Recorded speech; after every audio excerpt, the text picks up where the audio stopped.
Online सट्टेबाजी app Mahadev की जांच कर रही ईडी ने श्रद्धा कपूर समेत कई फिल्मी सितारों को पूछताछ के लिए समन भेज दिए। चौंकाने वाली बात यह है कि इस मामले में कई और बड़े सितारों पर तलवार लटक रही है। ये वही महादेव बेटिंग ऐप है जिसकी जांच के लिए ईडी देश के कई शहरों में छापे मारकर सैकड़ों करोड़ की संपत्ति जब्त कर चुकी है। ईडी ने इससे पहले समन भेजकर रणबीर कपूर को छत्तीसगढ़ की राजधानी रायपुर में पूछताछ के लिए बुलाया और उन्हीं की तरह जांच एजेंसी ने श्रद्धा कपूर, कपिल शर्मा, हुमा कुरैशी और हिना खान को भी पूछताछ के लिए समन्स भेजे। सभी को पूछताछ के लिए रायपुर आने के लिए कहा गया। इससे पहले ईडी ने रणबीर कपूर को पूछताछ के लिए बुलाया था। सूत्रों के मुताबिक ईडी को शक है कि रणबीर कपूर ने महादेव बेटिंग ऐप को प्रमोट करने के लिए बहुत बड़ी रकम ली थी और ये पूरा पैसा उन्हें कैश में मिला था। इसीलिए इस मामले की तह तक जाने के लिए ईडी ने रणबीर कपूर को समन्स भेजा। लेकिन ईडी के वकील के मुताबिक रणबीर कपूर ने जांच एजेंसी के सामने पेश होने के लिए 1 हफ्ते का समय मांगा। ईमेल हमको रिसीव हुआ है और उसके पश्चात हम लोग देखेंगे कि उसके ईमेल पे हम क्या करें क्या नहीं करें। सूत्रों का दावा है कि इनके अलावा 14 से ज्यादा हिंदी फिल्मों और तमिल फिल्मों के एक्टर भी ईडी के रडार पर हैं और उन्हें भी जल्द ही पूछताछ के लिए समन्स भेजे जा सकते हैं। और जांच एजेंसी ईडी के मुताबिक महादेव ऐप अवैध रूप से सट्टा लगाने का एक बहुत बड़ा प्लेटफॉर्म था। ईडी के सूत्रों का दावा है कि इसके कॉल सेंटर भारत के कई शहरों के अलावा नेपाल, यूएई और श्रीलंका समेत कई देशों में थे, जबकि इसका पूरा खेल छत्तीसगढ़ की राजधानी रायपुर से चलता था। और इस ऑनलाइन सट्टेबाजी ऐप महादेव का मास्टरमाइंड सौरभ चंद्राकर था। उसके खिलाफ लुकआउट नोटिस भी जारी हो चुका है और सूत्र बताते हैं कि वो दुबई में छिपा हुआ। ईडी के मुताबिक इस ऑनलाइन बेटिंग ऐप को आसानी से डाउनलोड किया जा सकता था, लेकिन इसके लिए यूजर आईडी और पासवर्ड लेना होता है जो महादेव ऐप से जुड़े लोगों के पास होता है।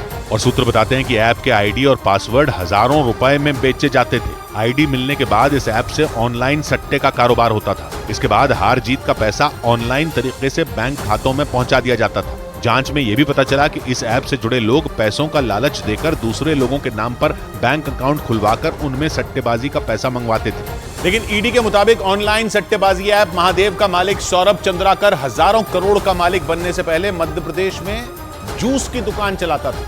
लेकिन अपने शातिर दिमाग का इस्तेमाल करके उसने न सिर्फ करोड़ों रुपए अवैध तरीके से कमाए बल्कि विदेशों तक सट्टेबाजी का जाल फैला दिया। हालांकि ऑनलाइन सट्टेबाजी ऐप महादेव की वजह से वो ईडी के रडार पर आ गया। ईडी के मुताबिक सौरभ चंद्राकर मध्य प्रदेश के भिलाई का रहने वाला है और उसके पिता नगर निगम में पंप ऑपरेटर थे। पढ़ाई के बाद सौरभ ने भिलाई में ही जूस की एक दुकान खोली थी। दुकान की कमाई को वो सट्टेबाजी में लगाने लगा, लेकिन लाखों रुपए हारने के बाद 2019 में दुबई भाग गया था और वहां अपने दोस्त के साथ मिलकर ऑनलाइन सट्टेबाजी शुरू कर दी। थोड़े दिन बाद सौरभ चंद्राकर ने महादेव नाम से सट्टेबाजी ऐप लॉन्च कर उसे पूरी दुनिया में फैला दिया। बीते 3 साल में उसने अपने दोस्त रवि उत्पल के साथ मिलकर ऑनलाइन सट्टेबाजी से हजारों करोड़ का साम्राज्य बना लिया। और दुबई में इसी साल फरवरी में सौरभ चंद्राकर ने धूमधाम से शादी की थी।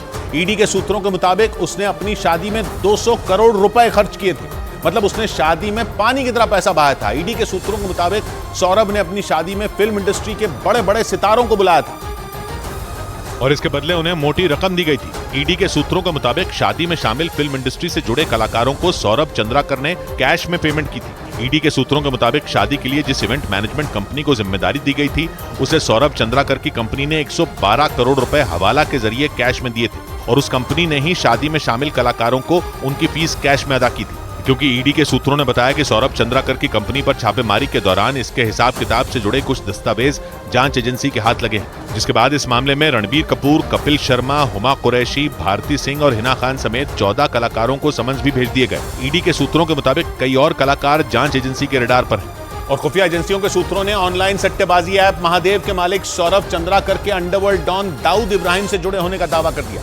जांच एजेंसियों के मुताबिक ऑनलाइन सट्टेबाजी का यह पूरा कारोबार 20,000 करोड़ से ज्यादा का है, जिसके खिलाफ ईडी की टीम कार्रवाई में जुटी है।